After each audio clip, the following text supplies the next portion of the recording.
do Senhor para todos. Essa música que nós vamos estar cantando, o nome dela é Indescribable. A autora dessa música chama Lori Story. E quando ela escreveu essa música, só para você saber um pouco da história dela, ela com menos de 2 anos de casada. Ela casou com o namorado da faculdade, que era jogador de futebol. E com menos de 2 anos de casado, ele foi diagnosticado com câncer no cérebro. Ele teve que passar por uma cirurgia e, como resultado, deu meningite. E, por causa da meningite, deu uma complicação. Ele teve problemas. Problemas que ela, com menos de 2 anos de casado, teve que alimentar ele na boca. E até hoje eles estão ainda nessa recuperação. Ela passando por isso na vida dela, ela ainda disse que Deus é um tremendo Deus, como diz essa música. Que Deus é grande, que Deus é poderoso, que Deus é digno de toda honra, de toda glória.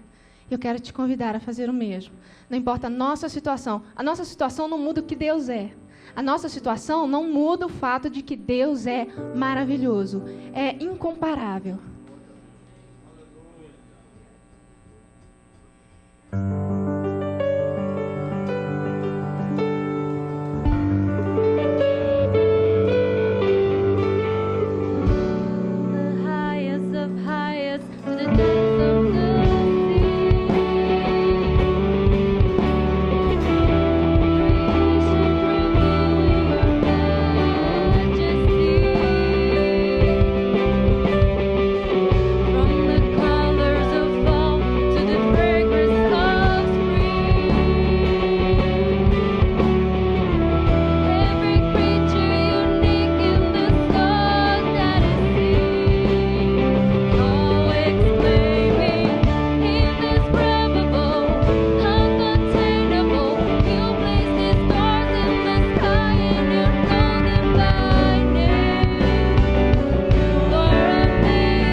que o Senhor tem feito. Aleluia.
Então, Jesus ressuscitou. Depois que ele ressuscitou, ele apareceu para os seus discípulos. Os discípulos estavam fechados com medo, uma casa fechada com medo dos judeus. E Jesus apareceu no meio deles. Só que um não estava ali, Tomé. E quando Tomé ficou sabendo que Jesus tinha aparecido, ele duvidou. E ele falou: enquanto eu não ver a marca nas suas mãos dos cravos, enquanto eu não colocar o dedo ali, não colocar o dedo na ferida do lado de Jesus, eu não vou acreditar. Jesus depois apareceu novamente e Tomé estava ali. E Jesus falou o seguinte com Tomé. Então Jesus lhe disse: porque me viu, você creu. Felizes são os que não viram e creram. A palavra de Deus nos diz que a nossa fé não é pela visão. Que nós não andamos por visão, mas nós andamos por fé. Nós não andamos por visão, pelo aquilo que nós vemos, mas nós andamos por aquilo que nós acreditamos. E é por isso que a gente vai cantar e vai declarar que a gente acredita num Deus impossível. Sabe por quê? Porque o que você acha que leva um pastor que está passando por uma enfermidade, com um problema no rosto e ninguém descobre o que é? Ele continuar pregando, falando que Jesus cura. Continuar orando pelos enfermos. É a vista? Não, é a fé. O que leva pais e uma igreja inteira a orar por um adolescente que está enfermo, está com meningite e que pode morrer? É a vista? Não, é a nossa fé. O que leva uma mãe a acreditar que a filha que antes tocava aqui e que hoje está lá fora vai voltar? É a vista? Lizzy, você está aqui? Não é a vista, é a nossa fé. Nós não andamos pelo que nós vemos, mas pelo que nós acreditamos. É verdade. O que leva um pastor que passou por problema no casamento?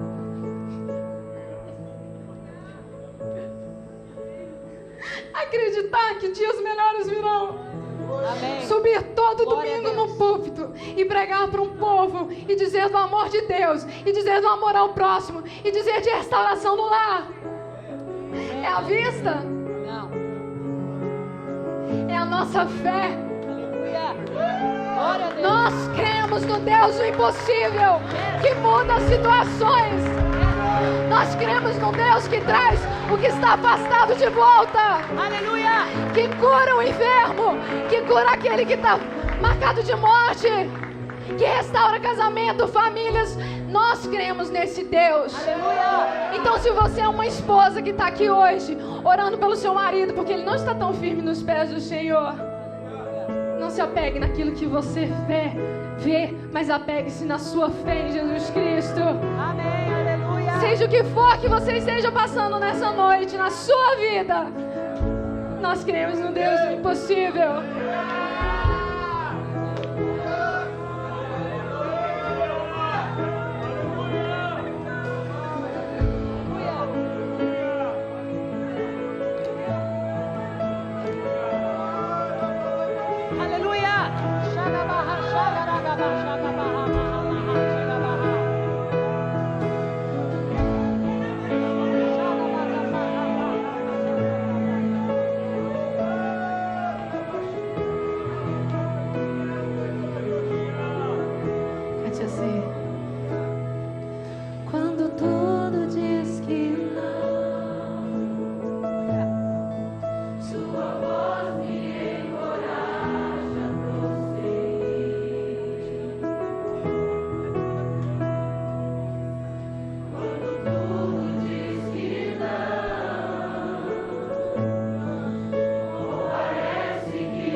Queridos, nós queremos agradecer a Deus por mais esse privilégio que nós temos neste ano de começar mais esse seminário de cura e libertação, que Deus vai falar com todos nós, vai transformar mais uma vez nós. Nós vamos sair daqui mais limpos, mais leves, transformados para a glória do nome do Senhor. Se o seu objetivo nesse seminário é para glorificar ao Senhor teu Deus, eu posso te garantir uma coisa, 100%. Se é para a glória de Deus que você quer a sua transformação, a sua libertação, você vai conseguir atingir o seu objetivo. Amém? Pastor Salmão, passar para você. Deus abençoe. Cumprimento a todos com a paz do Senhor Jesus, amém? Glória a Deus. Estamos de volta, né? Passamos, acho que deu 10 dias, né? Eu, a Milene, as crianças, nós fomos para uma viagem missionária difícil, irmão, sofredor. Oh, meu pai, eu aconselho os irmãos a fazer uma viagem missionária dessa. Mas, graças a Deus, tivemos de férias, né? Um período, teve a escola bíblica também. E foi lá no Havaí, né, irmã? Que benção. Então nós tivemos um período de férias, mas teve também a escola bíblica da convenção lá, a escola bíblica 3 dias, participamos também, mas o objetivo também era tirar uns dias de férias com a família. Graças a Deus. Deus abençoe a cada um, né? Obrigado, chegamos, né? Foi uma benção, a casa limpa, cheirosa, o carro limpo, cheiroso, com o tanque cheio. Eu falei, Senhor, Deus é bom demais. Então, muito obrigado por todos, né, que estiveram orando e que estiveram cooperando aqui na igreja, trabalhando no nome de Jesus. Nós vamos já passar a palavra à pastora Tânia e apresentá-la com o pastor Otto, mas eu só queria falar sobre as crianças, tá certo? As crianças, alguns irmãos, algumas pessoas vão ficar com as crianças e as pessoas não pediram nada, foram uma oferta nossa, nós queremos abençoar as pessoas que vão ficar com as crianças, e são pessoas nossas daqui da igreja, que ficam todo domingo de manhã, todo domingo à noite, ministrando às nossas crianças, voluntariamente, não recebem nada para isso. Então, eles estão fazendo, evidentemente, um sacrifício, vão receber uma bênção, uma oferta, não é isso? Por estar ministrando e ficando com as nossas crianças também. E o objetivo é porque a pastora Tânia, não é isso? O pastor Otto, eles estarão ministrando para a família, não é isso? Então o assunto, de repente, pode falar alguma coisa aí um pouco, né, forte, que não é para as crianças, é mais para adolescentes, jovens, adultos, né? Adolescente já tem a casca grossa, já, né, aguenta algumas coisas, então por isso que nós orientamos, né, os pais, e você abençoa as pessoas que vão ficar voluntariamente com as crianças. Nesse caso nós vamos abençoar, né, os pais, $10 por criança, por todos esses dias. Nós nunca cobramos isso, mas nesse caso nós queremos abençoar as pessoas que vão ficar. Então é por isso que nós orientamos, por causa do assunto, o que vai ser dito, o que vai ser falado, né, às vezes não é apropriado para as crianças, mas que Deus possa abençoar a cada um em nome do Senhor Jesus. Pastor Otto, pastora Tânia, né, isso já são conhecidos nossos, né, moram lá em Volta Redonda, lá em Resende. Vocês entenderam o quê? Lá em Resende, não é isso? E ministram a palavra de Deus, não é isso? Já tem estado aqui conosco, e eu queria, em nome de Jesus, que nós estivéssemos, e Deus já começou a agir, não é isso? Nesta semana, nesse final de semana, com o coração aberto, sempre lembrando que Deus tem algo lindo para nós esse final de semana. Deus tem algo para trabalhar em nós, em libertação, em cura, na nossa família, porque é o objetivo de Deus. Amém? Então fica com o seu coração aberto, vamos deixar Deus agir na nossa vida, ministrar no nosso coração. Quantos querem recebê-los com alegria, diga amém. E dê uma salva de palmas bem bonita, calorosa, recebendo esse casal.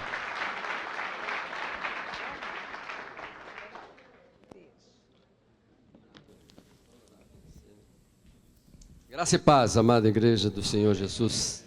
Vamos orar sem demora para que possamos estar ouvindo a palavra de Deus. Senhor Deus, meu Pai, em nome de Jesus, nós te agradecemos, Senhor Deus, porque o Senhor é maravilhoso.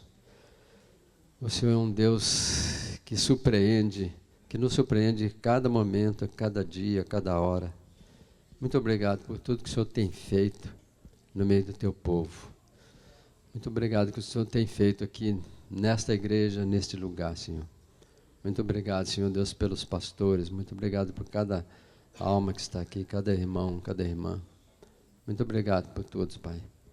Agora, Pai, nós estamos aqui para ouvir a Tua palavra, aquilo que Tu tem para nós, para esta noite.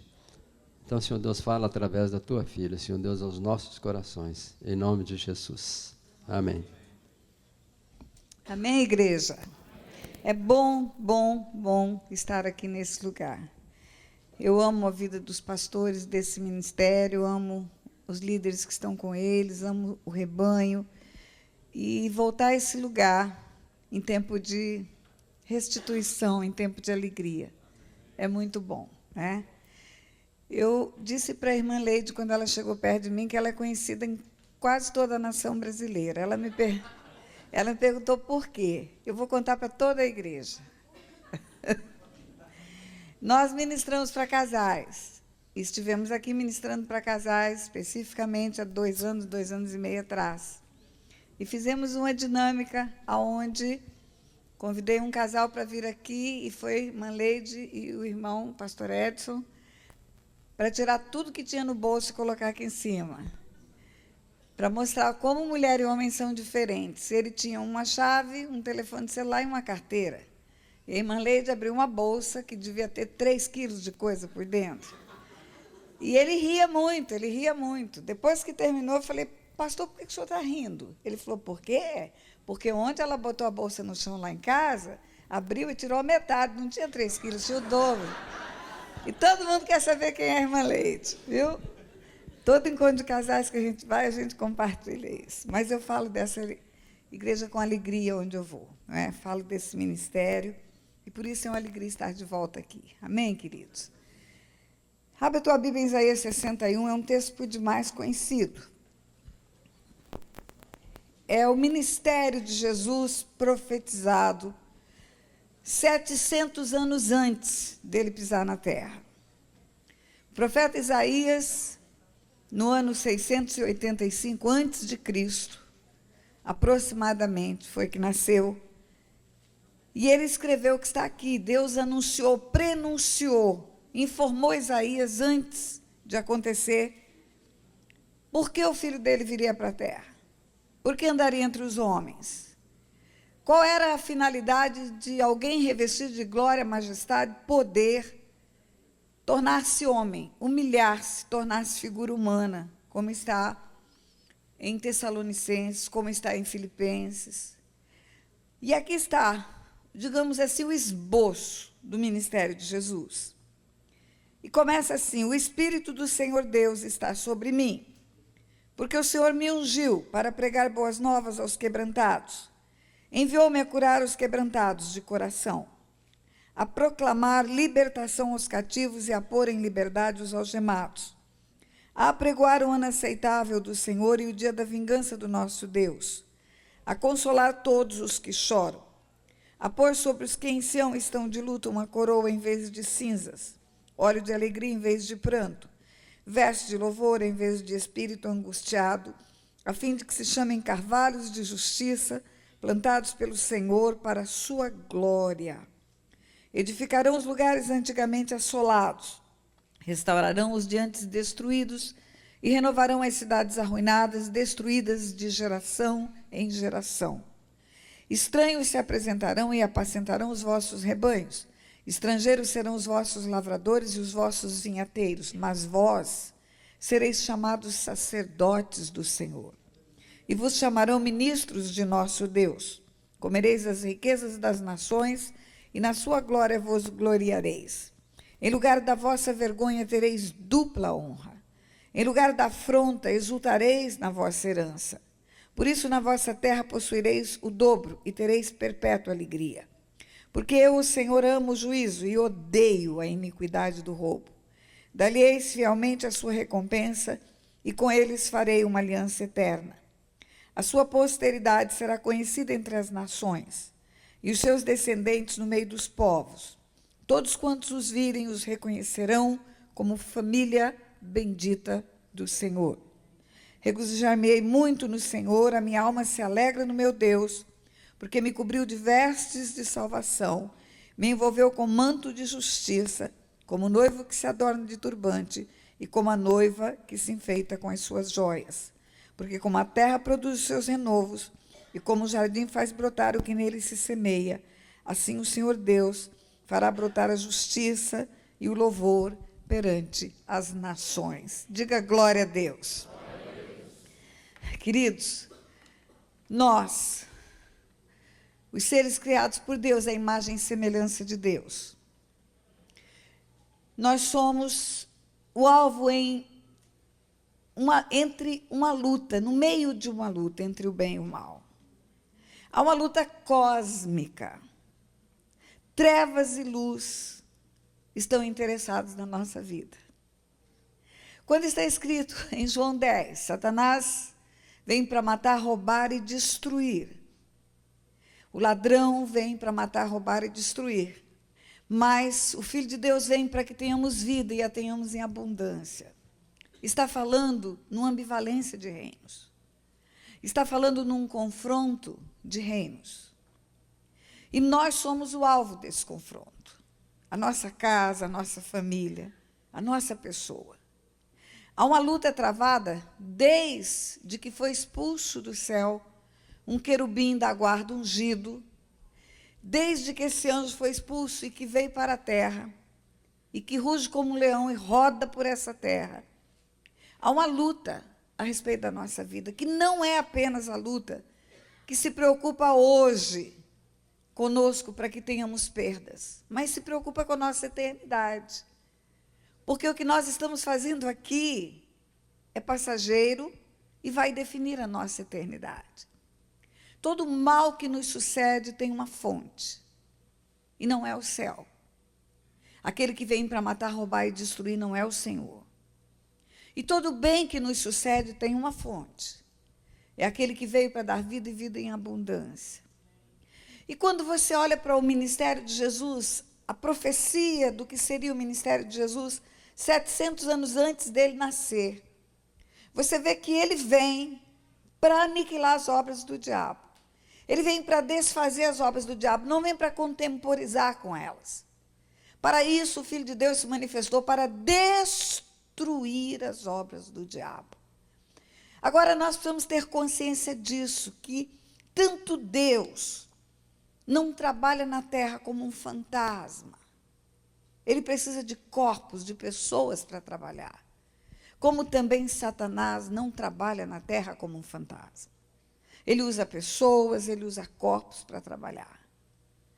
Quando você vê a história do povo de Deus, você pode olhar o que aconteceu e você vai ver Satanás usando uma hora Faraó, lá no Egito, para manter o povo cativo. Depois você vai ver Satanás usando Nabucodonosor. É Deus usando Nabucodonosor, mas usando no ardil das trevas, porque Satanás também está no limite que Deus permite. Você vai ver que tudo que acontece na terra, tudo, absolutamente tudo, tudo que envolve o que nos aflige, por trás tem um personagem. Ou é uma influência de luz, ou é uma influência de trevas.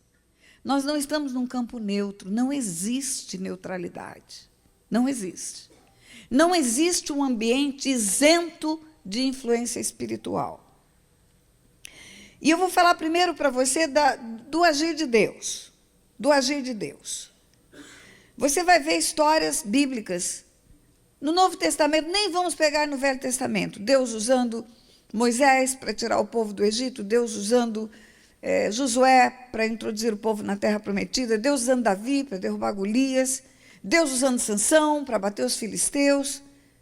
Interessante que a história de Sansão, ela começa assim, Juízes capítulo 13 diz assim: e tornando o povo de Israel a fazer o que era mal perante o Senhor, o Senhor, os entregou nas mãos do inimigo por 40 anos. Você vê que é o inimigo que prevalece, é o inimigo que age, mas com a permissão de Deus, como uma consequência espiritual das escolhas do povo. E aí aparece um anjo para uma mulher chamada, não sei como, mas o marido chama Manoá, e diz: você vai ter um filho, e esse filho vai nascer para ser um libertador de Israel. É como se Deus dissesse assim: olha, o inimigo está vencendo há 40 anos, está na hora de colocar a mão no peito do inimigo, mas eu não vou fazer isso como um fantasma, eu vou fazer levantar alguém. Vai nascer um menino, e esse menino vai ser o instrumento que eu vou usar para livrar Israel do poder dos filisteus. Mas quando você vai para o Novo Testamento, que já são histórias de evangelismo, da igreja, já é a igreja constituída, você vai ver que Deus usa pessoas, e é pela instrumentalidade de pessoas que Deus faz recuar o inimigo. Você vai ver um dia Deus falando para Filipe: você sai daqui de Jerusalém, vá para aquela estrada que liga Jerusalém a Gaza, ali vai passar uma pessoa e você precisa estar lá. E Filipe vai, é levado para aquele lugar por um comando de Deus, e lá naquele lugar, de repente, vem uma carruagem com um eunuco, um homem da Etiópia que está voltando para sua nação, está lendo o livro do profeta Isaías, capítulo 53, que fala: ele foi moído pelas nossas transgressões, o castigo que nos traz a paz estava sobre ele, pelas suas pisaduras fomos sarados, mas não está entendendo o que está lendo. E Filipe, impulsionado pelo Espírito Santo de Deus, corre do lado da carruagem, começa a correr do lado da carruagem. Uma situação completamente estranha, porque um homem numa carruagem, viajando num cruzamento, numa estrada deserta, de repente um rapaz correndo do lado. Deus manda ele fazer isso e ele faz. Depois ele pergunta para o eunuco: você está entendendo o que você está lendo? Pergunta primeiro o que você está lendo, o eunuco fala: e você está entendendo o que está lendo? Não, eu posso te explicar. Aí o eunuco para a carruagem. Então esse diálogo, essa conversa, foi um na carruagem, o outro correndo do lado. Uma cena tão absurda que podia pensar: é um ladrão querendo atacar quem está na carruagem. E aí, depois que Filipe explica, o eunuco entende, entrega o coração para o Senhor, é batizado naquele lugar mesmo onde ele estava. E aí, depois, Deus arrebata Filipe. Filipe volta para a sua cidade. O arrebatar é Joe. Sabe o que é Joe? É de outro mundo. Isso Deus faz.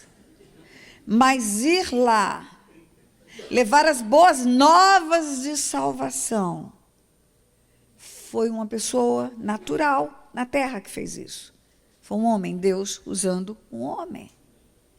Ou então você vai ver aquela situação em que Saulo, o homem que é íntegro, o homem que é zeloso do que faz, judeu, zeloso pelo judaísmo, não aceita o cristianismo como algo novo que Deus está dando, mas como uma seita que coloca em risco o judaísmo, e começa a ser instrumento para perseguir, instrumento das autoridades, mas instrumento das trevas, para destruir o povo de Deus que estava começando a ser a igreja daquele tempo. E aí tem um encontro com Jesus na estrada de Damasco, você sabe. Está narrado em vários textos bíblicos, porque ele, fazendo sua defesa, repete a história, repete a história, repete a história. No livro de Atos, por exemplo, quando ele está em frente do rei Agripa, ele diz, Atos 26, ele diz: indo eu ao rei, caminho afora, pela estrada de Damasco, eu vi uma luz mais resplandecente que o sol, e caindo eu por terra, ouvi uma voz que me disse: Saulo, Saulo, por que me persegues? Dura coisa é recalcitrares contra os aguilhões. Ou seja, você está dando murro em ponto de faca, rapaz. E aí, mas quem és tu? Ele pergunta: eu sou Jesus, a quem tu persegues. Mas Jesus diz para ele: mas levanta-te, porque para isso eu te apareci, para te constituir ministro, para arrancar as pessoas das trevas para a luz, do poder de Satanás para o poder de Deus. Olha a ambivalência de reinos. Das trevas para a luz, do poder de Satanás para o poder de Deus. E aí, Saulo sai daquele lugar na estrada, vai para a casa de um amigo, onde está hospedado, mas está cego, porque uma luz mais resplandecente que o sol queima a retina. E ele está cego, agora ele tem visão espiritual, ele sabe que ele persegue o Cristo, o Messias verdadeiro, que não é uma seita, mas ele não tem visão natural, ele está cego. E aí, um jovem chamado Ananias está lá na mesma cidade, a cidade de Damasco, está na sua casa. Saulo está orando em outra casa, em outra rua, na rua que se chama direita. E Saulo, orando, tem uma visão. E essa visão, alguém chamado Ananias aparece e ora por ele. Eu acho que a visão foi assim: entra um rapaz e fala: Saulo, eu sou Ananias, e vim orar por você. E aí, no mesmo tempo, ao mesmo tempo em que Saulo vê isto, o Senhor fala com Ananias, lá no outro endereço. E fala: Ananias, sabe aquele rapaz chamado Saulo de Tarso? Sei, Senhor, não é aquele que está matando cristão, perseguindo, pondo na cadeia? Pois é, meu filho, ele está aqui em Damasco, eu sei, ele veio com cartas para nos perseguir. Pois ele está cego, ele está na casa de Judas, que não é o Iscariote, porque o Iscariote já morreu, é outro, um amigo dele, e ele está orando e viu alguém chamado Ananias orar por ele, e ele enxergar. Ananias, que tal você ir lá? Ananias, eu acho que deu um pulo para trás, a Bíblia não diz, mas eu daria. Eu, Senhor, não é ele que persegue cristão, não é ele que veio com cartas para nos destruir. O Senhor fala, agora ele é um vaso escolhido por mim. Ele vai pregar para reis, para judeus, para gentios. E aí o Senhor fala uma frase que para mim foi chave. Ele fala para Ananias, importa que ele sofra por amor ao meu nome. Ananias deve ter pensado, vai sofrer? O caba vai sofrer? Pois então eu vou lá orar por ele. E ora, e Saulo enxerga. A visão de Saulo é Joe, a visão de Ananias é Joe.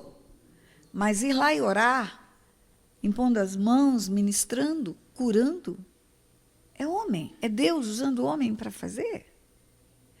Ou então, você sabe a história de Cornélio, também no Novo Testamento, também livro de Atos. Cornélio, homem bom, piedoso, temente a Deus, dava esmolas, orava de contínuo, mas não conhecia Jesus, igual milhares de pessoas na face da terra. São boazinhas, são amáveis, até fazem boas obras, caridades, mas não conhecem Jesus. E só há um nome pelo qual importa que sejamos salvos. E aí aquele homem tem uma vida tão íntegra que toca o coração de Deus. Deus quer que ele conheça a verdade. E a verdade, queridos, não é uma filosofia. A verdade não é uma história, a verdade é uma pessoa. Jesus diz, eu sou o caminho, a verdade e a vida. Aquele homem precisava conhecer a verdade, precisava conhecer Jesus. E aí o que Deus faz? Deus aparece para aquele homem, no momento em que ele estava orando, e fala para ele, olha, manda mensageiros lá em Jope. Outra cidade agora, porque quando era Ananias e Saulo era na mesma cidade. Agora em outra cidade, manda mensageiros em Jope. Lá na rua que fica na beira do mar, deu a rua. Se tivesse zip code, daria o zip code. Vai lá, lá está hospedado, na casa de Simão, o curtidor. Um outro Simão que chama Pedro. E esse Simão chamado Pedro tem algo para te dizer. E os mensageiros vão e viajam talvez 3 dias. E lá na casa de Simão, o curtidor, tem mesmo um Simão chamado Pedro. É aquele que era nada mais, nada menos do que o que recebeu o dom de evangelista do próprio Cristo. Cristo falou para ele, vinde após mim, eu vou te fazer pescador de homens. E o cara não era brincadeira, ele abria a boca, convertia 3 mil, abria a boca, convertia 5 mil, porque tinha o dom. E ele estava lá orando, agora ele tinha um pequeno probleminha. Preconceituoso. Ele achava que salvação era só para judeu, mesmo estando escrito que haveria um que derramaria o sangue para comprar povos, nações da terra. E aí ele tem uma visão, lençol descendo do céu, animais invertebrados, répteis. Deus usa uma visão repetidamente, por 3 vezes, para quebrar o paradigma do preconceito. O que ele estava achando que era imundo, não era imundo. Mas, nesse momento, chegam os mensageiros. E quando chegam os mensageiros, que vêm lá de Cesareia, que viaja 3 dias, que está lá embaixo, para procurar um cara que eles não conhecem, mas que Deus falou que existe. Eu acho que a cena foi muito interessante. Eu acho que os mensageiros chegaram e disseram, aqui tem um homem que mexe com couro? Tem. Chama Simão? Chama. E tem um hóspede chamado Simão que está aqui? Tem. Pois foi Deus que falou que ele está aqui. E a gente veio aqui para buscá-lo. Como Deus? Foi Deus. Deus falou que era para ele ir com a gente. Porque ele tem boa notícia para dar lá para o nosso comandante. Nessa hora, o Espírito fala para Pedro, desce que tem gente te procurando. E Pedro desce. E descendo Pedro, escuta a história da boca dos mensageiros, entende o que era história imunda, o que era incomum. Eram os gentios que precisavam de salvação. E Pedro entende o Joe de Deus, a logística de Deus para quebrar o paradigma de Pedro. A logística de Deus para levar Pedro, o evangelista, até a casa de Cornélio. E ali na casa de Cornélio começam as primícias do evangelho para os gentios. Meu Deus, quanto trabalho Deus teve para convencer um de ir na casa do outro, para convencer o outro de buscar um. Porque Deus trabalha através de pessoas, igreja. Através de pessoas. Quando você olha para a Bíblia com esta concepção, com esse entendimento, você vai ver a importância que você tem nas mãos de Deus.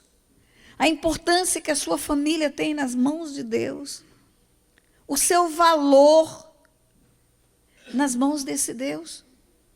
E você vai entender por que Satanás quer paralisar todo mundo, por que ele quer destruir lares, destruir famílias, porque ele quer colocar você numa zona de perdedor, numa zona onde ele é o ladrão, onde ele vem, mata, rouba e destrói, e consegue com isso tirar você do foco, do valor que você tem nessa terra, da importância que você é nas mãos desse Deus, do valor que você tem nas mãos desse Deus.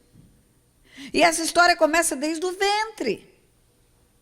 As crianças rejeitadas no ventre, os pais com concepção em leitos de promiscuidade, leitos de fornicação, sem responsabilidade, gerando filhos que são bastardos. Já começa o inimigo a trabalhar desde o ventre no coração dessas crianças, tirando-lhes o valor, não tirando de verdade, porque não tira, mas tirando-lhes a concepção de que eles têm valor. E você tem que ensinar para eles que a origem deles não está num homem e numa mulher. A origem de um homem e de uma mulher não está no sexo de um casal. A nossa origem está em Deus. Queridos, não foi só para Jeremias que ele fala: antes que eu te formasse, eu te conheci. Antes que eu te colocasse no ventre da tua mãe, eu te constituí profeta às nações. Não é só Davi que ele fala: o Senhor estava tecendo os meus ossos no ventre da minha mãe, já sabia todos os meus dias. Todos nós nascemos com um destino eterno, com um propósito eterno, gerado no coração de Deus.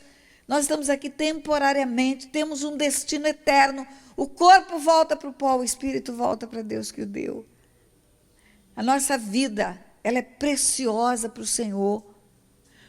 Por isso, é fonte de ataque de Satanás, é alvo. É alvo de ataque de Satanás. E, queridos, quando você lê a profecia de Isaías 61, o Espírito do Senhor está sobre mim, e você olha esse ministério: pregar boas novas aos quebrantados, curar quebrantados de coração, proclamar libertação aos cativos e pôr liberdade aos algemados. Não tem sentido não acreditarmos que precisamos de libertação, que não precisamos de libertação. Jesus veio para nos dar libertação. Ele veio por causa disso. Ele veio porque um cativeiro se estabelece.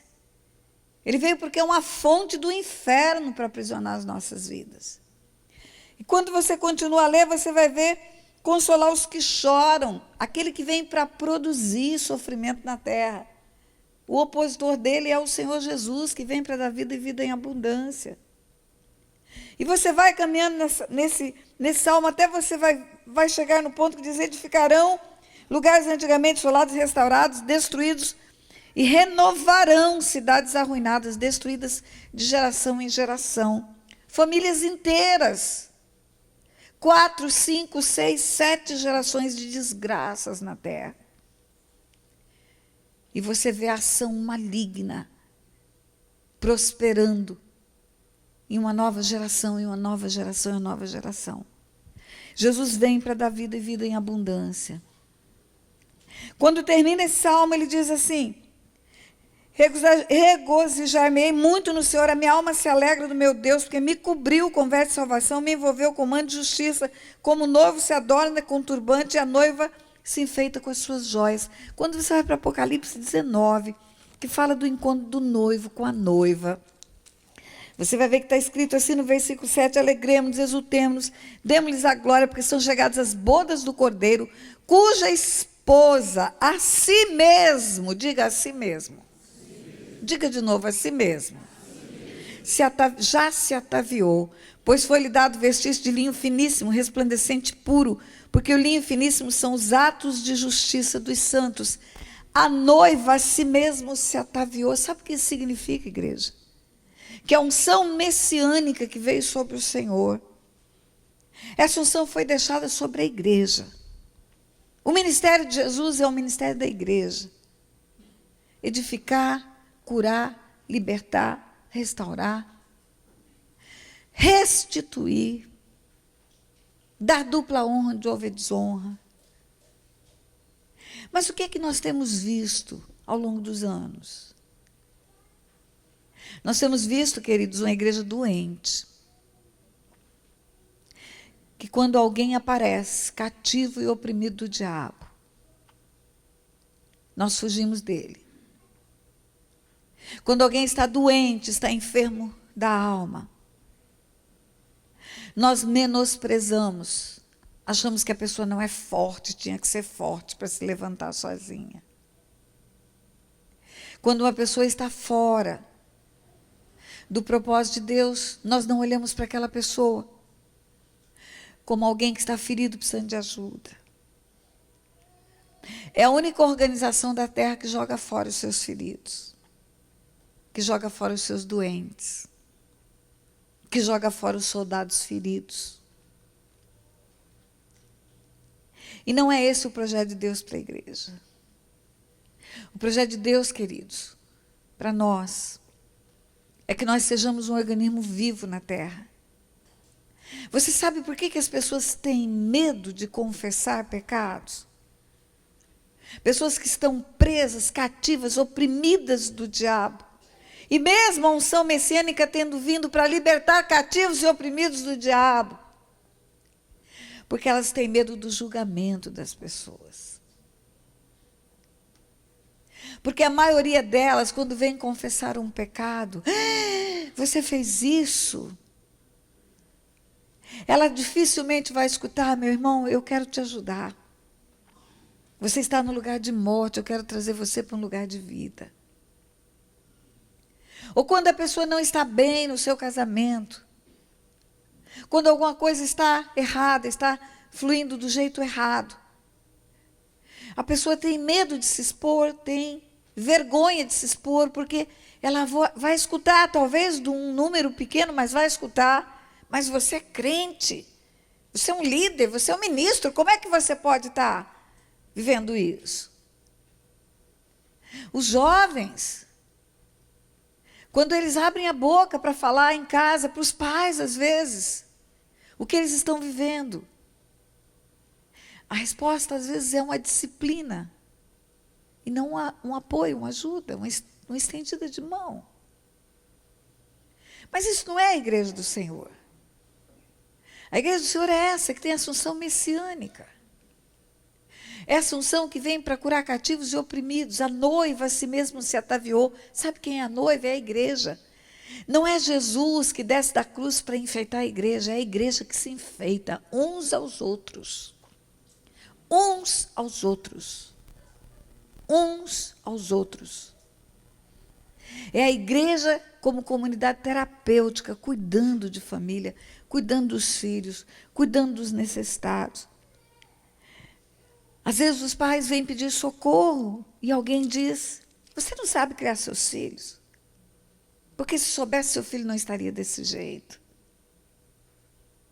Ou então, um pastor passando por uma necessidade grande, alguém chega para ele e diz, mas você é líder, como que você pode passar necessidades? Queridos, eu quero contar uma coisa para você que você sabe, mas só para trazer a tua memória. Lúcifer, anjo de luz, portador da luz, era um anjo. Deus não fez Satanás. Deus fez um anjo de luz. Esse anjo foi feito pelo louvor da glória de Deus, como todos os anjos.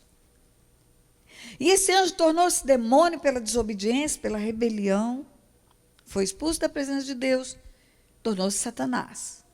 Escolha, decisão. Mas eu quero te contar algo que aconteceu comigo esse ano.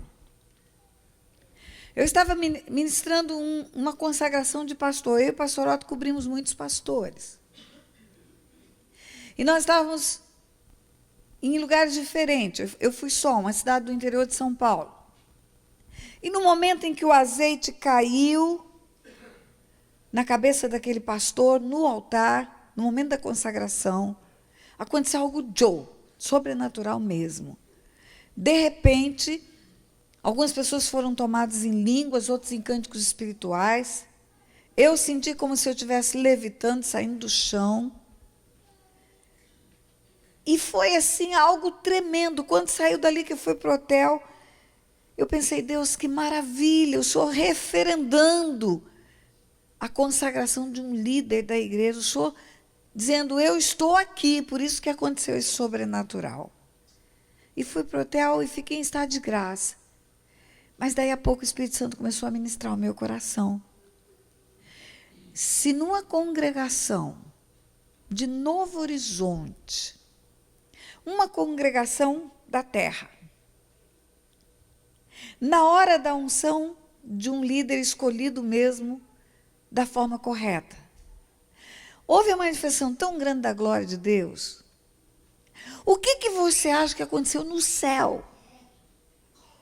Quando Lúcifer foi consagrado, o querubim da guarda. O que você acha, pastor Arnaldo, que houve no céu a hora em que o azeite caiu na cabeça de Lúcifer? Ou seja lá o que for que Deus tenha feito. Um anjo, ungido querubim da guarda, na congregação de Deus, diante da Trindade, deve ter sido algo indescritível, igreja. E esse anjo tornou-se Satanás. Sabe o que Deus falou para mim? Ele falou assim, minha filha, a autoridade concedida para um líder na terra, a chancela de anos dentro de uma igreja, o ministério, nada disso, filha, é imunidade. Nada disso imuniza ninguém de ser influenciado pelas trevas.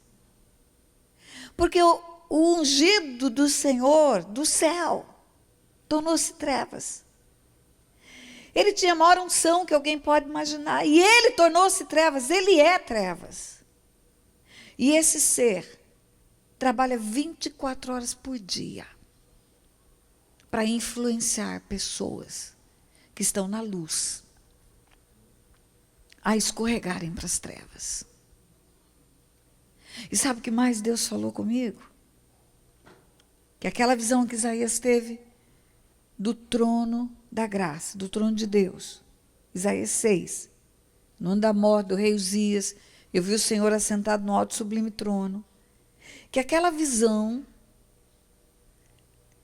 aonde os anjos falam uns para os outros, Santo é o Senhor, Santo é o Senhor. Pastora, os anjos não falam para Isaías. Eles não dizem, Isaías, Santo é o Senhor. Eles não dizem, Isaías, escreve aí, Santo é o Senhor. Anjo olha na face do outro anjo e fala, Santo é o Senhor, e olha na face do outro anjo e fala, Santo é o Senhor, e olha na face do outro anjo e fala, Santo é o Senhor. Sabe por quê? Porque eles não estão imunes também. Eles estão lembrando uns aos outros que um dia um anjo esqueceu-se da santidade de Deus e tornou-se demônio. É como se ele dissesse, qualquer um de nós pode ser alvo dessas trevas. Então vamos nos lembrar o tempo todo. Vamos lembrar uns para os outros o tempo todo da santidade de Deus. O que eu estou querendo dizer para a igreja? Todos nós, queridos, todos nós, quando a Bíblia diz, aquele que está em pé, cuide que não caia. Todos nós temos uma vulnerabilidade, que é a nossa humanidade. Todos nós temos uma vulnerabilidade para termos problemas na nossa casa, no nosso casamento, nas tentações. Agora só tem um jeito de tratar disso. É trazer a luz. É tratarmos disso como igreja do Senhor. E como uma comunidade terapêutica. Quando a Bíblia fala que na profecia de Marcos capítulo 13, Jesus diz que nos últimos dias o amor se esfriaria de quase todos. Eu vejo uma profecia tão terrível para nós. Porque à medida que aumenta o que nós chamamos de corpo de Cristo, à medida de que aumenta o número de crentes na terra, diminui o amor na terra. Os lugares lotados, recheados, multiplicando números, mas reduzindo a medida de amor, a dosagem de amor das comunidades. Quando você fala de um seminário da família, existem algumas pessoas que têm medo até de vir. Porque é como se elas fossem dar a chancela de que estão necessitando de ajuda. Seria a certificação pública de que eu estou precisando de ajuda. Mas todos nós precisamos de ajuda, queridos. Todos nós. Nós precisamos uns dos outros. Nós necessitamos uns dos outros. A cada dia que passa, e fazem 30 anos já, aproximadamente 30 anos que trabalhamos com família, cada dia que passa, nós vemos que aumenta a necessidade na face da terra. Agora, outro dia, Deus falou algo ao meu coração. Você sabe por que o amor está esfriando? Porque as pessoas estão se tornando só evangélicas. A revista Veja fala que você é evangélico. A Isto É fala que você é evangélico. O IBGE fala que você é evangélico. Mas a Bíblia fala que você precisa ser filho de Deus. Filho de Deus. E se você for filho de verdade, se o seu coração for coração de filho, a pessoa que está do teu lado é teu irmão de verdade. É teu irmão. E ninguém chuta irmão que está caído. Ninguém manda embora irmão que está precisando de ajuda. E nós verdadeiramente seremos um corpo, uma família na terra. Agora eu quero te dizer algo. Vocês vão ter notícias, casamentos de líderes que estão sendo abalados nesse momento. E sabe como que eu faço o diagnóstico disso? É o orgulho de pedir ajuda. É o orgulho de dizer, eu preciso de ajuda. Você tem uma igreja que está abrindo as portas de ministérios, como o da Family Foundation, Craig Hill, fazendo trabalho de aliança para restaurar casamentos ou fortalecer, fazendo trabalho de família com homens e mulheres, ensinando o papel, a identidade em Deus de cada um deles. Louve a Deus pelo que Deus está fazendo aqui onde você está. Porque sabe o que eu estou vendo aonde eu passo? Ministérios, hoje conversei com o pastor Salmão, ministérios que ficam só no que é, digamos assim, movimento, mover, unção, e não trabalha com fundamentos, não trabalha com restauração, não trabalha com curas, e as famílias estão sendo destruídas. De evento em evento, de paletó em paletó, de sopro em sopro, e de repente as famílias estão sendo destruídas. Eu quero dizer para você algo, a Bíblia conta uma história, em 1 Samuel capítulo 30, você vai ler de tarefa de casa. A história é Davi com mais uma perda. Se eu fosse dar um título para a história, eu diria Davi perde de novo. Porque Davi foi campeão de perdas, queridos. Davi foi campeão de perdas quando ele foi perseguido por Saul, vai para a caverna de Adulão, perde tudo que tinha, perde a esposa, perde a amizade do cunhado, ficou para trás, perde o papel de escudeiro do rei, perde a possibilidade de se levantar e voltar para sua casa, porque seria exposto, seu pai seria uma presa fácil. Mas lá na caverna de Adulão, porque Davi também é um campeão de resiliência, sabe o que é isso? Se levantar na hora da dor e de sofrimento, começar de novo.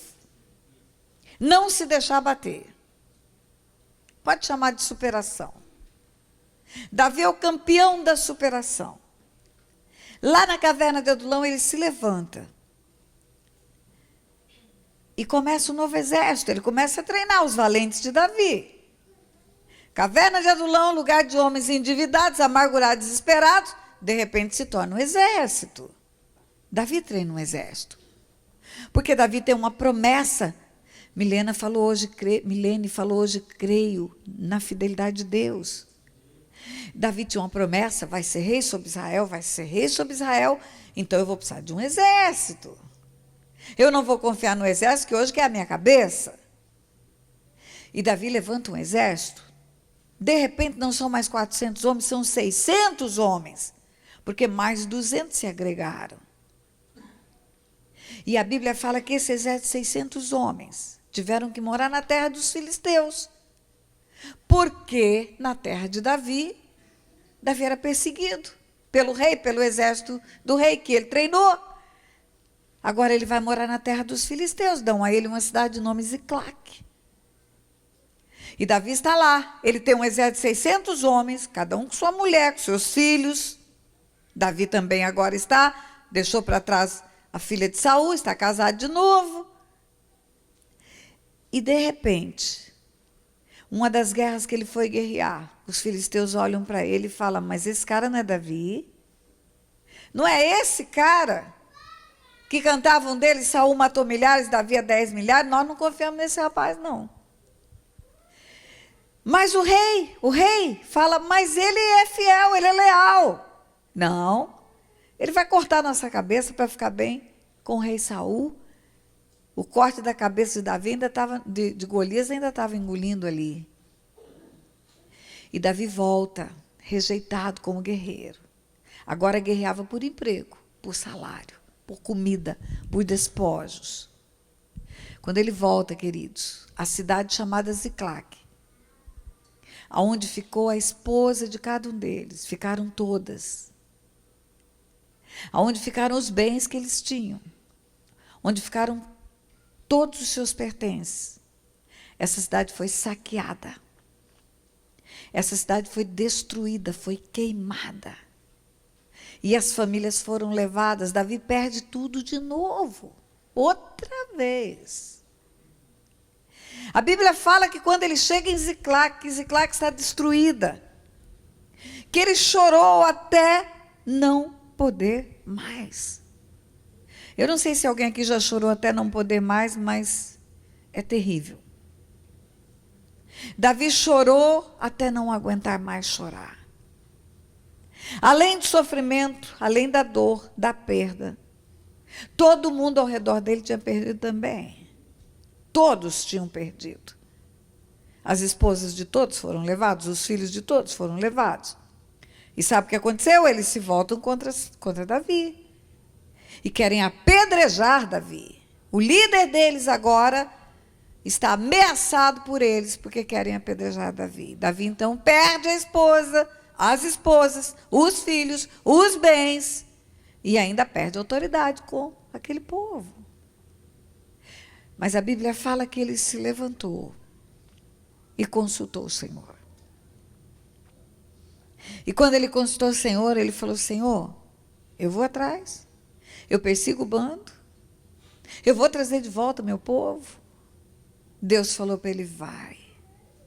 Você vai perseguir, você vai buscar, você vai trazer. Queridos, o projeto de Deus, desde o Gênesis até o Apocalipse, é esse para nós. Você se levanta, vai atrás, que você vai ganhar esse negócio. Você se levanta, há um confronto de reinos? Há uma ambivalência de reinos? Há uma oposição de trevas e luz para destruir a nossa vida? Há. Mas eu quero dizer para você que aquele que tem poder e autoridade para destruir as obras do diabo é infinitamente poderoso. E as obras do diabo são aniquiladas quando você entra com raiva nesse negócio. Quando você entra como um valente nesse negócio. Nós vamos aprender algumas coisas aqui nesses dias. Nós vamos aprender, homens, que muitas vezes o inimigo entra no jardim da nossa casa, porque o valente da casa está descansando. Satanás entrou no Éden porque o valente estava descansando.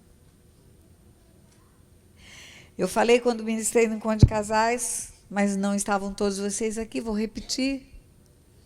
Muitas piadinhas acontecem com as mulheres. Porque você leva o homem a pecar, porque Eva levou Adão a pecar, porque você é que é a fonte da tentação para o homem. Mas eu perguntei aqui no encontro de casais, aonde estava Adão fazendo o quê? Quando o diabo entrou no jardim que ele tinha que guardar. O que ele estava fazendo quando Satanás entrou no jardim que ele tinha que guardar e estava de altos papos com a mulher dele. Lá em Salvador, um baiano respondeu, estava na rede, pastor.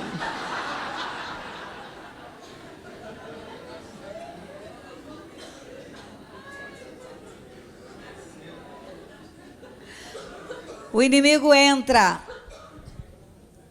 porque o jardim está desguarnecido, porque a cobertura não está. Nós vamos falar um pouquinho de paternidade. No caminho viemos conversando. 80% dos casos de abuso sexual com as crianças, 80%, ocorre pela falta de paternidade. Ou um pai que foi embora, ou um pai que é omisso, ou um pai que não é cobertura espiritual sobre a sua casa. O telhado vai embora, o abusador chega. Você vai ver uma articulação global. Eu falo que ela é maior do que a capacidade de discernimento que a gente tem. O discernimento espiritual ainda é menor do que a grandeza da revelação de Deus. Há uma articulação global, como se houvesse um principado sobre toda a terra, para colocar os homens num lugar de desonra. Porque trazendo os homens para o lugar de desonra, eles conseguem penetrar nas casas, nos lares e destruir a família, destruir aquilo que Deus diz que vai tornar bendito sobre a face da terra. Mulheres, quando quebram a autoridade dos seus maridos, quando elas têm um discurso de igualdade, aonde a cadeia de autoridade estabelecida por Deus não é observada, ela está autorizando que Satanás entre e toque nos seus filhos, porque ela quebra a cadeia de autoridade. O filho mais velho, ela não tem submissão ao esposo, o filho mais velho não tem a ela, e o mais novo não tem ao mais velho, e ninguém submete-se a ninguém na casa, nem ela ao marido, nem os filhos a ela, nem os filhos ao pai.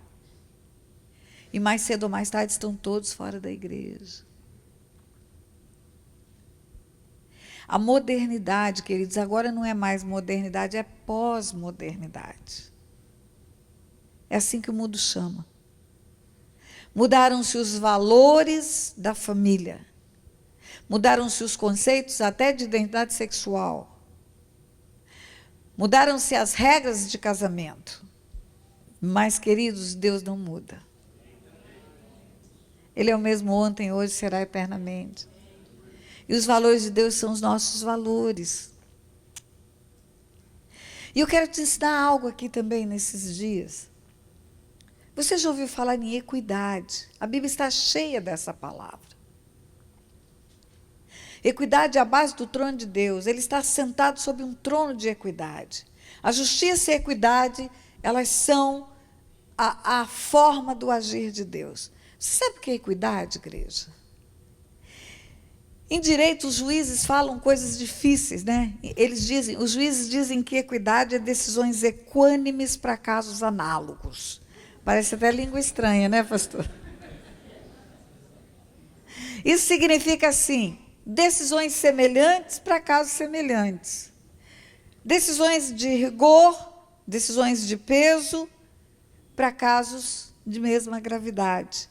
Ou seja, um juiz não pode decidir com excesso de rigor no caso A, quando o caso B é exatamente igual e ele decide com uma flexibilidade maior. Ele tem que ter uma linha de conduta que seja sempre com a mesma ênfase e com a mesma intensidade de justiça. Decisões equânimes para casos análogos. Decisões iguais para casos semelhantes. E Deus tem o trono dele, a base do trono é a equidade. Então, se você quer saber como que Deus agiria hoje, na sua vida, na sua casa, na sua família, olha como ele agiu antigamente. Porque ele não muda. E a equidade é a base do trono dele. Eu vou dar um exemplo para você. Um exemplo. As pessoas acham assim, comigo não vai ter problema de hereditariedade, não vai ter problemas. Heranças espirituais, não, isso não vai ter problema comigo. Não vai, porque Deus é bom, é misericordioso, e as coisas hoje são diferentes. Deus é misericordioso, muito. A misericórdia dele se renova a cada manhã, é a causa de não sermos consumidos. Por isso nós sobrevivemos.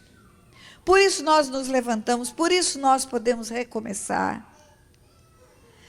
Mas ele diz assim em Jeremias 9:23, ele diz assim, não se glorie o forte na sua força, o rico na sua riqueza, nem o sábio na sua sabedoria, o que se gloriar, glorie em me conhecer. Glorie-se em me conhecer, ele diz, e saber. Não é só conhecer, conhecer e saber. Que eu faço misericórdia e justiça e juízo na terra. Eu sou misericordioso, mas eu sou justo, ele fala. E eu sou juiz também. E aí, olhando sob esse prisma de equidade, você diz, não vai acontecer comigo, não vai acontecer, eu posso levar minha vidinha aí dupla de pecado, não vai acontecer nada com geração futura. Não. Você sabe que tem um homem na Bíblia chamado Abrão? E Abraão depois, amigo de Deus, herói da fé, patriarca, cabeça da nação de Israel. Como que Deus tratou a herança de Abraão? Não vai tratar a minha diferente. Como foi? Como foi? Foi assim. Abraão é chamado por Deus para sair da sua terra, da sua parentela, para a terra que Deus mostraria. No meio do caminho teve fome. Na terra onde ele estava, ele morreu de medo. Aí ele foi para o Egito. Aí lá no Egito, ele chega para Sarai, sua mulher, e fala, você é linda. Faraó vai olhar, você vai te querer. E nós vamos combinar o seguinte. Você fala que você é minha irmã. Você diz que você é minha irmã e assim fica tudo bem, Faraó não me mata. Sobreviveremos. E não passaremos fome. E ele faz isso. Abraão faz isso. Ele, a cobertura da casa, faz isso com a sua mulher. Ele não entendeu que ele e ela são herdeiros da mesma graça de vida. Que a promessa de Deus para ele e para ela está junto. Vamos aprender isso aqui. E o que acontece? Sarai vai para a casa de Faraó. E eu digo mais, vai para a cama de Faraó. Porque algumas pessoas pregam, não, Sarai não dormiu com Faraó. Como não dormiu? A Bíblia diz que Abraão ficou muito rico enquanto ela estava lá. Nasceu gado, nasceu rebanho. Os estudiosos da Bíblia dizem que ela ficou quase 10 anos na casa de Faraó.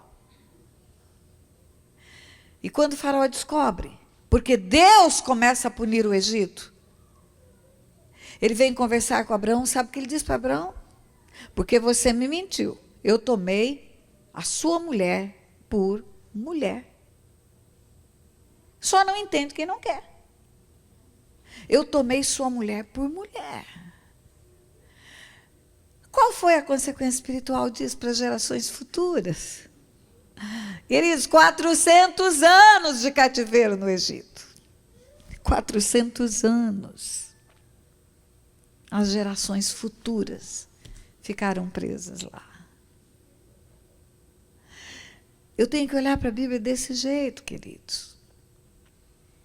Uma grande misericórdia hoje nos alcança. Nós podemos romper com as cadeias malditas na nossa vida.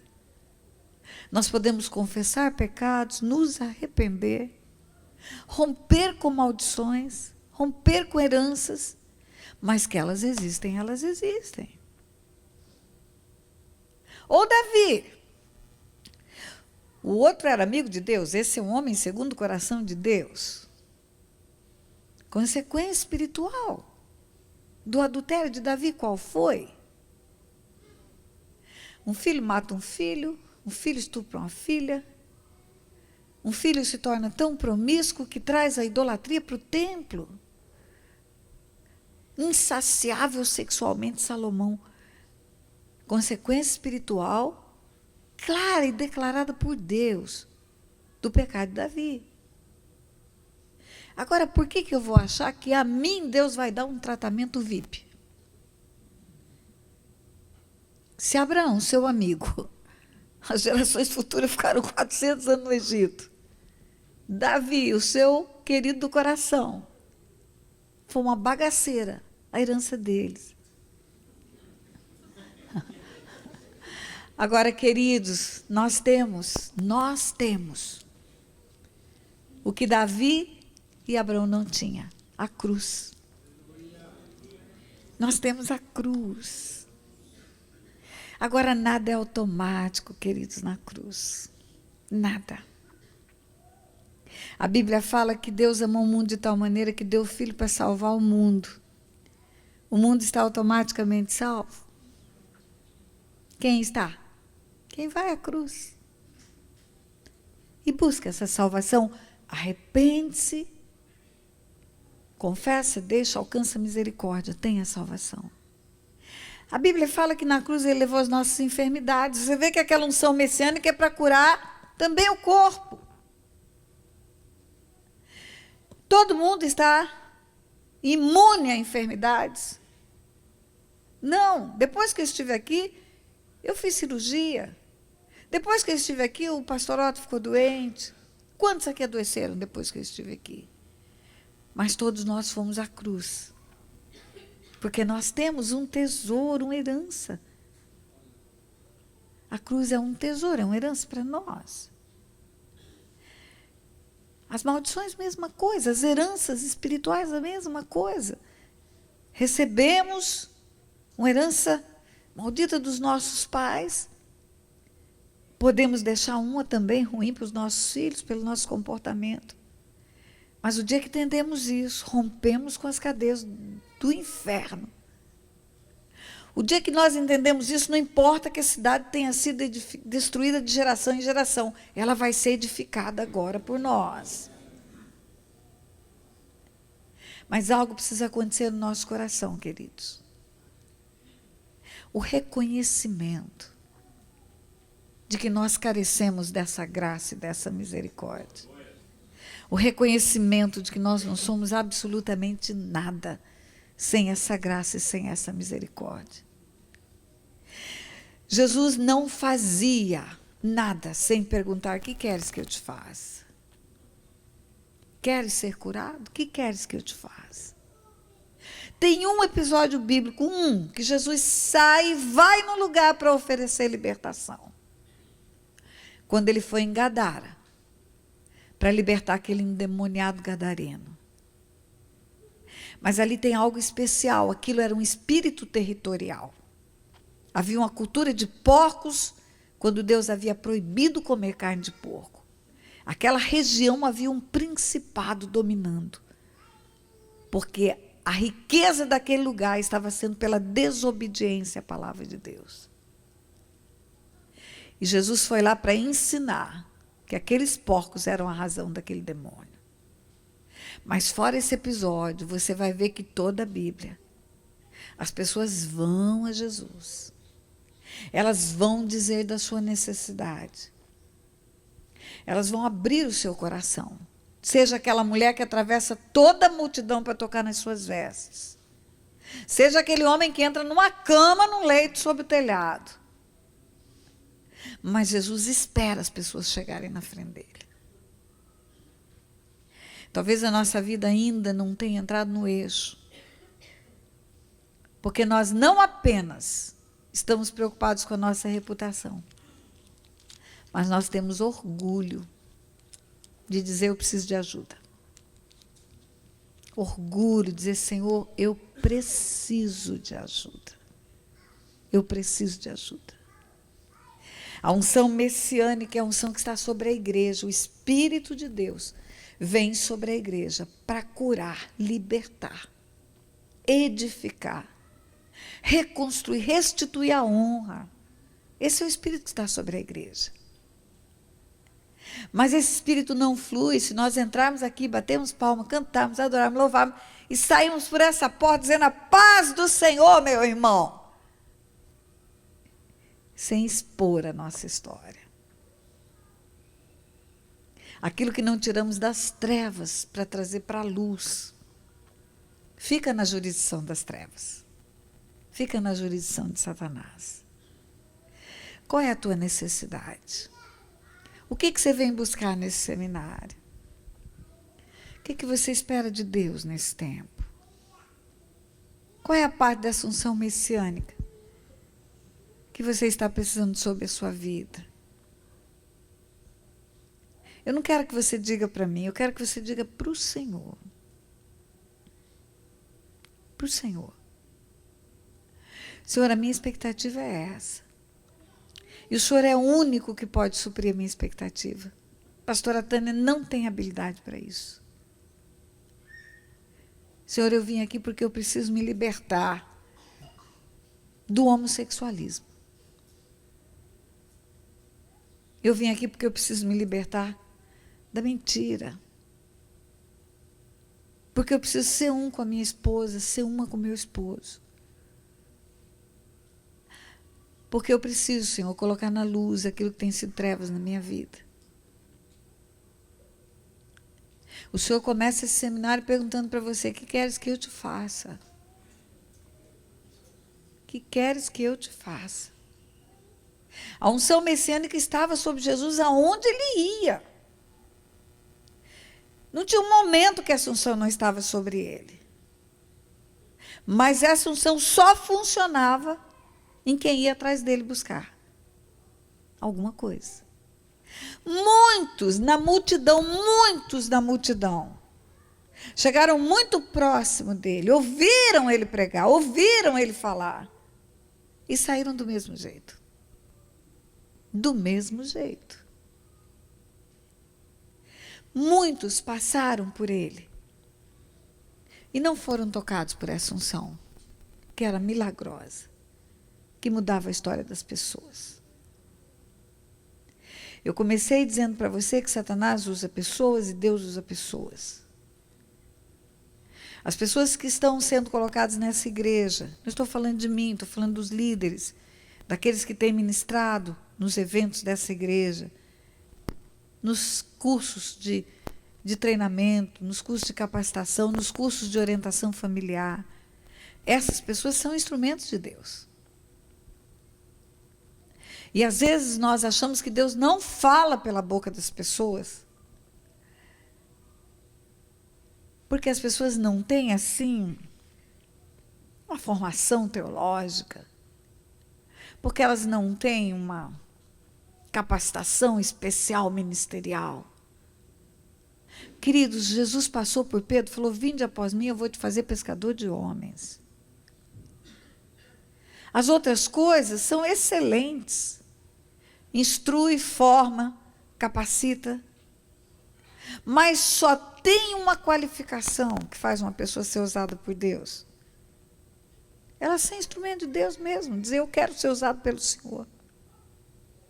Eu falei outro dia com um pastor que eu descobri o que significa que muitos são chamados e poucos são escolhidos. Sabe o que significa? Os escolhidos são os disponíveis.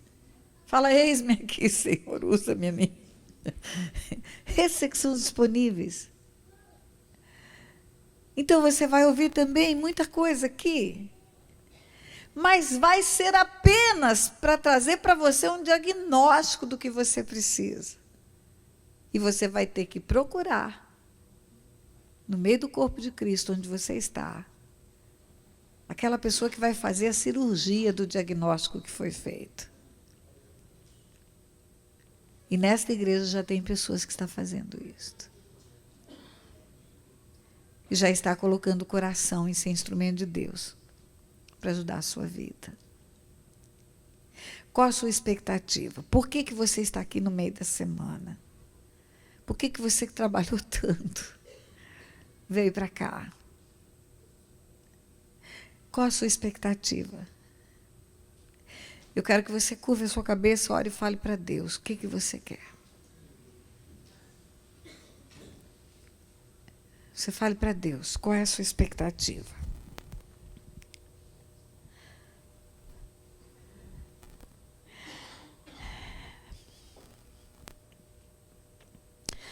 Pai, em nome de Jesus, no poderoso nome do Teu Filho Jesus, Pai, nós estamos aqui, Senhor, mais uma vez, como Teu povo que se chama pelo Teu nome, como Tua igreja, o corpo vivo do Teu Filho na terra. Pai, nós queremos resplandecer a Tua glória, fomos criados para isso. O Senhor disse que as portas do inferno não prevaleceriam contra a Tua igreja. Mas, Senhor, nós temos visto tanta assolação ao nosso redor. Temos visto tanta lágrima, tanto choro. Temos visto, Senhor, tantas coisas acontecendo. E nós queremos, Pai, queremos uma intervenção do céu. Nós te pedimos, Senhor, que o Senhor nos dê discernimento espiritual, sabedoria. Davi, naquele dia, Pai, lá em Ziclac, depois de chorar muito, ele falou, Deus, eu vou atrás. O Senhor disse, vai. Ele disse, eu vou voltar com tudo. O Senhor disse, vai. E fiado na Tua palavra, Senhor, fiado na Tua palavra, ele foi. Pai, verdadeiramente ele teve a restituição. E nós cremos que o Senhor deixa isto, Senhor, ensinado na Tua palavra. Para mostrar, Senhor, que nós não podemos ir na força do nosso braço. Que nós não podemos, Senhor, ir para lugar nenhum e alcançar vitória, Senhor, de um assunto que é espiritual, na força da carne, do argumento, da sabedoria humana, Pai. Por isso, Senhor, nós começamos esse seminário dizendo, Pai, que essa mesma unção messiânica que o Senhor colocou sobre o Teu Filho, quando Ele vem para destruir as obras do diabo, Senhor, transformar o choro em alegria, a vergonha em honra, Pai, edificar cidades assoladas, arruinadas, destruídas de geração em geração. Pai, é desse jeito, com essa unção messiânica sobre a Tua igreja, Pai, que nós queremos começar esse seminário, Pai.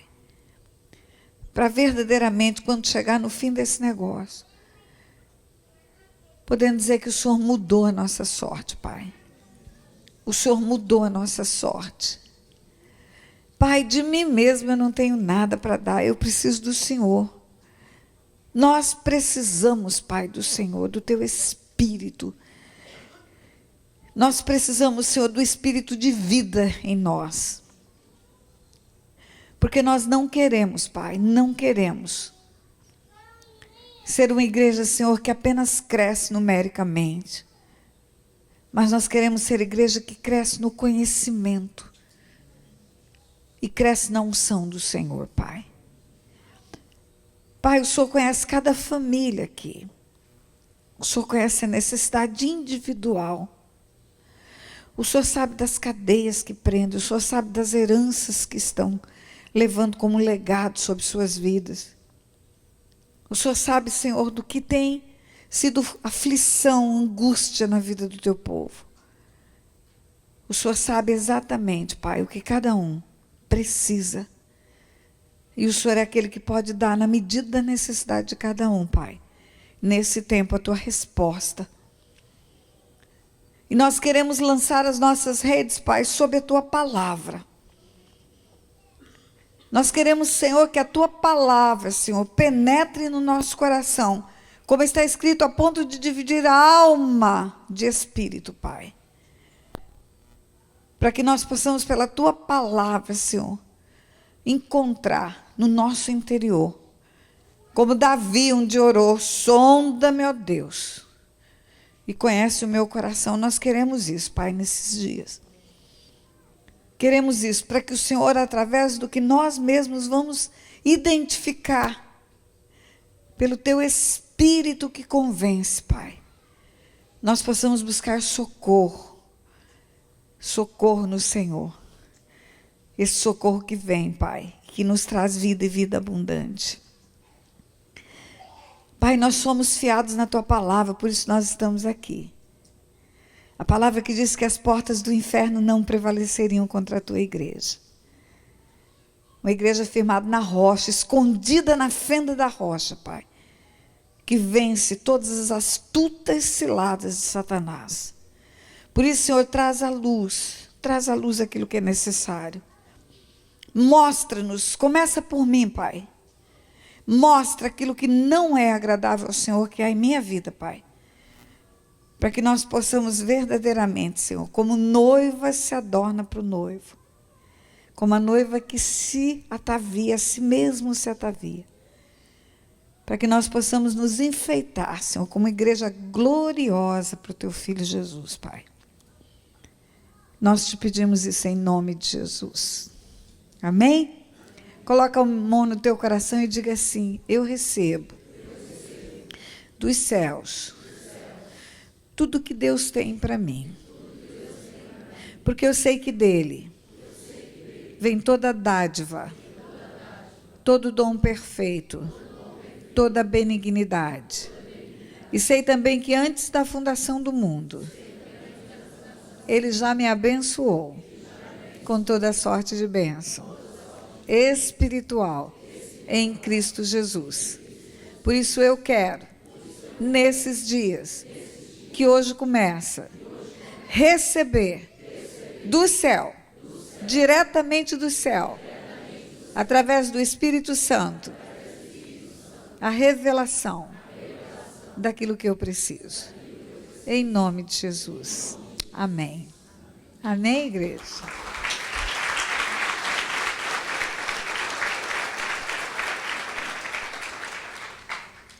Pastor falou assim, o culto tem horário para acabar, nesse dia de meio de semana, o povo está trabalhando, mas pode vir, Ronaldo, pode vir, pastor Ronaldo.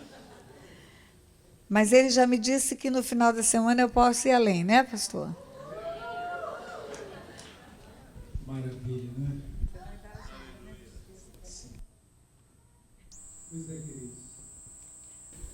Começamos hoje, já tem sido uma bênção para cada um de nós, eu creio que todos podem dizer amém.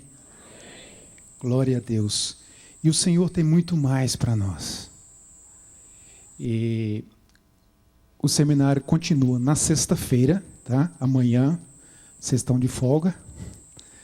Então, sexta-feira, às 7h30, tá? Nós vamos começar já louvando ao Senhor. Já vai fazer parte do nosso culto, o louvor, 7h30. E já passaremos para ela. Ela vai ter um tempo maior na sexta-feira. Sábado, às 10 da manhã, só para mulheres. Então, as mulheres podem convidar bastante outras mulheres, deixar as crianças com os maridos, né? Os maridos vão tomar conta das crianças. Isso. Diz a Leide Meire Dias Cordeiro, que é para deixar Deus usar vocês tremendamente. Vai ser bênção para nossas vidas, ok, irmãos? Os maridos aí que precisam cuidar dos filhos, deixar a sua esposa vir para cá. Queridos, deixa part-time, three-time, whatever que tiver de ser no sábado, e venha receber do Senhor. Eu tenho absoluta certeza que você não vai perder se você vier. Você vai ter muito a ganhar. Então, sábado de manhã, às 10 horas da manhã, só para mulheres, tá bom? Homens não podem vir. De todas as idades. De 12 anos acima, né? Adolescentes, até... Isso, aquela idade. Sábado à noite é para toda a família, tá? Sábado à noite, às 7h30, também, continuamos às 7h30. Domingo pela manhã, 10h30, vai ser a palestra, 10 horas, vai ser aí para toda a família, tá? Homens, mulheres, jovens, adolescentes. E domingo à noite, o encerramento também com a palavra do Senhor. Pastor Samuel, mais algum? Maravilha, vamos ficar em pé. O Ministério Louvor vem para cá. Só lembrando, gente, que na escola dominical, domingo, de manhã às 10 em ponto, começamos. Eu creio que vai ter as classes normais, não é isso, irmão André? As classes para as crianças normais, domingo de manhã. E adolescentes até 114 anos, né, pastor Zé? A mais velha, hoje tem... Então, se alguém tem mais de 114, pode ficar em casa. Mas, se tem até 114, pode vir. Vamos orar e agradecer a Deus. Deus abençoe a cada um. Quantos foram abençoados nessa noite? Diga amém. Amém. Sexta-feira, então, 7h30 em ponto, estaremos começando, adorando a Jesus e logo passando a palavra à pastora Tânia. Amém? Vamos orar, agradecer ao evangelista Ronaldo, a missionária Fogarel Quênia, não é isso? A Quênia, eles estiveram, né, viajando. A Quênia foi fazer o curso do coaching, né, lá com o Paulo Abreu, na Flórida. Deus, é o melhor coach dos Estados Unidos, né? Tá certo, muito bem. Vamos orar então, agradecer a Deus. Receba. Oremos. Pai, graças te damos, Senhor, por esta noite, pela tua palavra, o teu amor, a tua bondade, a tua misericórdia sobre a nossa vida. Obrigado, Jesus, porque o Senhor morreu na cruz para nos salvar, nos libertar, nos curar e nos fazer instrumento também de cura e libertação. Em nome de Jesus, Senhor, que nós possamos entender esta unção tua na nossa vida, a unção do Espírito Santo na nossa vida, para sermos curados, libertos e sermos instrumentos teus de cura também, em nome de Jesus. Dá-nos, ó Deus querido, esta semana abençoada na tua presença, em nome de Jesus, ó Deus. Nós oramos e agradecemos em nome do Senhor. E que a graça do Senhor Jesus, o amor de Deus e a comunhão do Espírito Santo seja com cada um de nós. E cada um diz amém. Não saia sem dar um abraço em alguém aí. Deus te abençoe.